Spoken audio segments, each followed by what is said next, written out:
dozum. Tuğgan gününe. Bu ne belirken dostum? Aç böyle içine. Ana, Uzun bozun. adı şu dozum. Kapat dediğim ya. Dozum bugün. Dozum, naparnigim, klastaşım. Şu bugün belirgin alıp gelip dur. Az börölü çok olur. Göröyle. Assalamu alaikum. Niye var eken içinde? Kanday bilik. Tak, bu. Kaç gene doke, kožun ne? Kožun.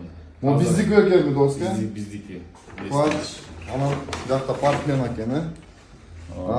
Dokem onun katı konu onun en. Var katı da kızın karap koy. Uri boss dedi, Uri boss kara. Atay Uri gecez alganlar.